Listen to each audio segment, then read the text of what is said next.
Yang mengalir ke Jakarta itu bukan hanya air, tetapi juga uang. Perusahaan-perusahaan besar yang beroperasi di Jawa Barat itu membayar pajak menggunakan NPWP Indo yang berpusat di Jakarta. Sehingga dana bagi hasilnya itu mengalir ke Jakarta. Pemerintah Provinsi Jawa Barat, kabupaten, kota, dan desa harus berjuang untuk apa? Satu, memperbaiki jalan yang rusak karena setiap hari dilewati oleh truk-truk besar yang mengangkut bahan material industri. Yang kedua, harus berjuang memperbaiki sungai karena tiap hari dialiri oleh pencemaran limbah. Yang ketiga, harus berjuang memperbaiki kualitas udara karena dampak dari pencemaran industri. Harus memperbaiki kualitas lingkungan karena semakin meningkatnya lahar. Dan kami lakukan itu semua dengan dana yang seadanya. Tetapi kami tetap semangat karena kami sangat mencintai daerah ini. Salam untuk semuanya. Semoga pagi hari ini dalam keadaan baik. Yang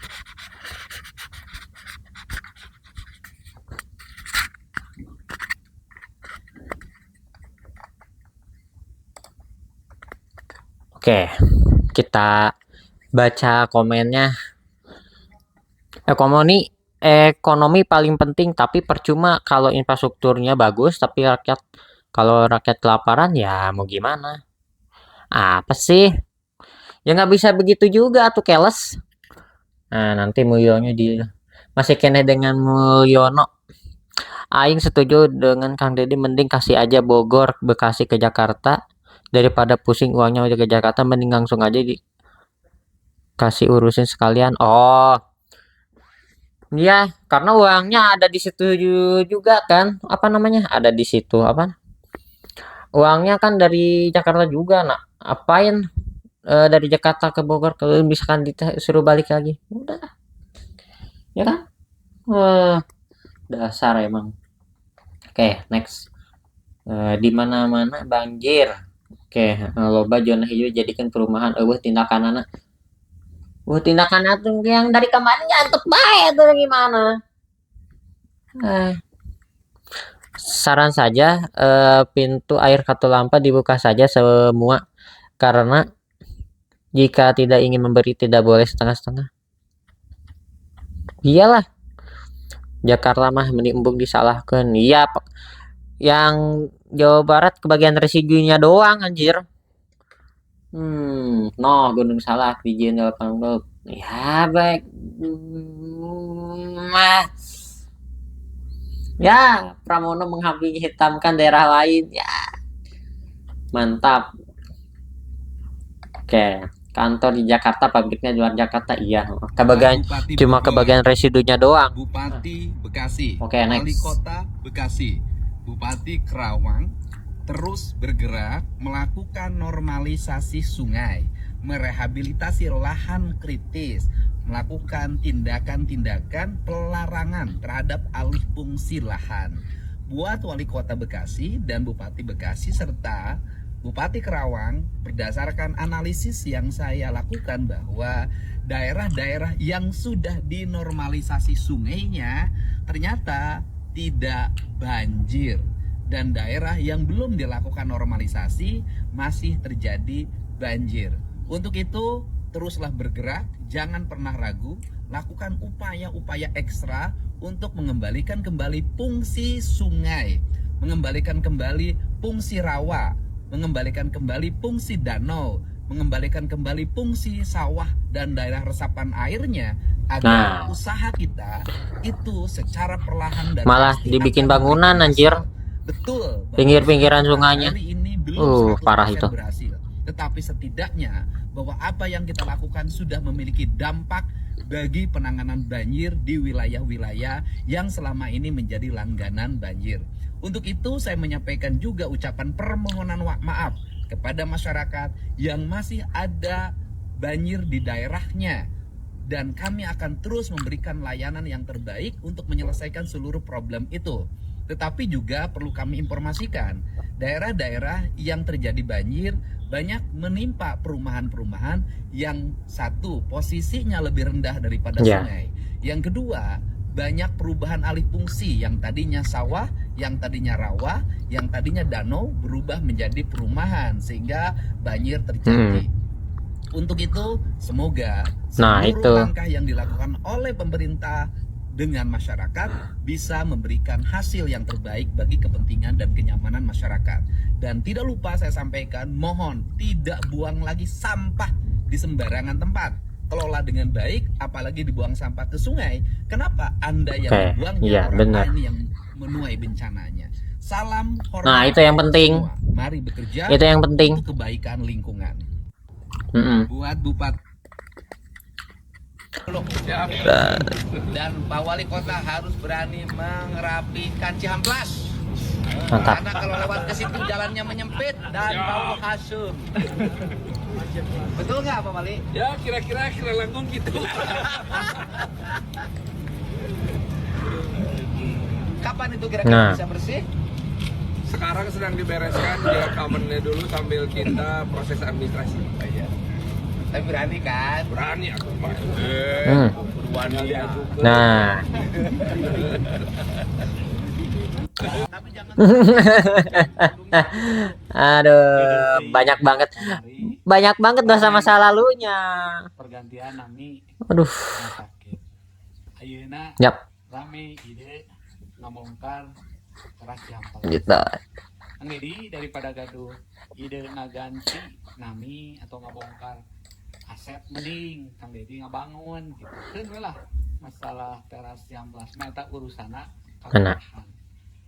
Di mana eta warisan ti Ridwan Kamil danana 48 miliar di APBD Kota Bandung, sanes di APBD provinsi. Pribados mamang nyakeun. Dedeh teuing. Ngabongkar. Pastina Kang Pahan oge dari ide memanfaatkan teras Cihamplas. Sareng deui terkait dengan ngobrolkeun korupsinya bisi kapayuna teras Cihamplas teh aya masalah korupsi di mana korupsi teh masih bisa diperiksa dugikeun. Cuma ngasih support doang sih. Itu kan urusannya si bapak itu beda sendiri. Teu aya karena sudah dibongkar. Jadi Kang Dedi sekali deui daripada gaduh pemikiran ngaganti nami, ngabongkar infrastruktur aset mending ngabangun. Sok Kang Dedi bade ngabangun naon? Ide-ide terkait dengan keinginan Kang Dedi kanggo ngabangun infrastruktur tentunya diantosan keluarga Jawa Barat. Sok lah Kang Dedi ngabangun sudah ngabangun infrastruktur berdesain kasundaan atau misalnya kumaha Kang Dedi bade ningkatkeun pendapatan rakyat, kesejahteraan rakyat eta nu leuwih di antosan keluarga Jawa Barat daripada ngaganti sareng ngabongkar. Menurut artikel dari kompas.com, rencana pembongkaran Skywalk Teras Cihamplas di Kota Bandung memasuki babak baru setelah Gubernur Jawa Barat Deddy Mulyadi menyarankan agar bangunan yang menghabiskan anggaran 48,5 miliar rupiah tersebut. Ya masalah fundamentalnya dulu harus dibenerin anjir. Dosa masalahnya terlalu banyak. Wali Kota Bandung Muhammad Farhan membenarkan adanya usulan dari pemerintah Provinsi Jawa Barat terkait pembongkaran teras Cihamplas yang dibangun pada masa kepemimpinan Ridwan Kamil. Namun, ia menegaskan bahwa proses pelepasan aset negara bukan perkara mudah. Untuk teras Cihamplas itu ada yang menyarankan agar dilakukan pelepasan aset. Menurut artikel dari kompas.com, ya, saya lebih punya saran. Kan kalaupun ditata ulang itu pasti peristiwanya sama lagi. Kapan sih kita konsisten ngejagain? Itu kan nggak pernah. Nah kemudian yang kedua dari sisi aspek jalan itu kan jalannya cuma ngasih saran saja. Itu kan kembali lagi ke wali kotanya mau dibongkar pakai itu terserah. Itu bisa dikembalikan ke Cihamplas lama dengan mengembangkan kembali outlet yang menjadi ciri khasnya Cihamplas. Gitu. Tapi itu kan terserah Pak Wali Kota. Kalau saya kan memberikan saran saja. Tapi kata Pak Wali Kota kan butuh dikaji dulu, terus butuh anggaran yang cukup besar kalau dibongkar. Itu gimana Pak? Ya makanya terserah Pak Wali Kota. Kalau butuh anggaran apa provinsi akan ini Pak kasih anggaran? Mendukung berarti apa untuk mendukung? Kita selalu mendukung di berbagai kabupaten di Jawa Barat yang hari ini memerlukan bantuan provinsi. Kita turun secara teknis loh. Kayak Kota Bekasi itu kan betul-betul meminta. Akhirnya kita melakukan pendampingan, termasuk kita di Kota Bekasi akan menata Kalimalang. kan? Itu kan bagian dari supporting kita dan kerjasama. Kang Deddy Mulyadi itu kalau kita lihat itu sudah betul-betul lost dengan dunia. Dunia itu kan identik dengan uang ya. Kang Deddy Mulyadi ini dalam satu hari itu menghabiskan di antara kisaran 30 juta untuk disedekahkan kepada masyarakat yang membutuhkan. Pemimpin itu kalau sudah lost dengan urusan dunia, dengan urusan duit, sudah bebas, sudah merdeka, ini untuk menjadi pemimpin yang nanti orangnya akan merdeka dari dunia itu, dari duit itu.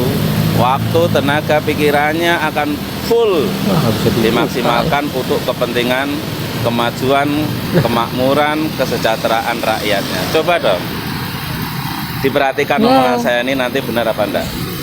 Bagi yang tidak bisa ngomong, dia hanya cinta terhadap KDM dan mengharapkan nanti untuk menjadi pemimpin di masa-masa depan. Coba lo viralkan, ini di follow, kemudian komen, like dan share sebanyak-banyaknya ke media manapun, supaya gerak-gerik dan kinerja KDM itu diketahui oleh banyak orang. Gitu loh. Ayo yang semangat. Oke, segitu aja dari video di atas. Ya gimana ya, kalau misalkan apa namanya ada apa namanya sakit hati sih, agak susah juga ya buat bangkit kemana ke atas ya. Kelihatan banget itu ada trik politis yang enaknya dipantau terus kah. Oke, segitu aja dari video ini, sampai jumpa dan bye.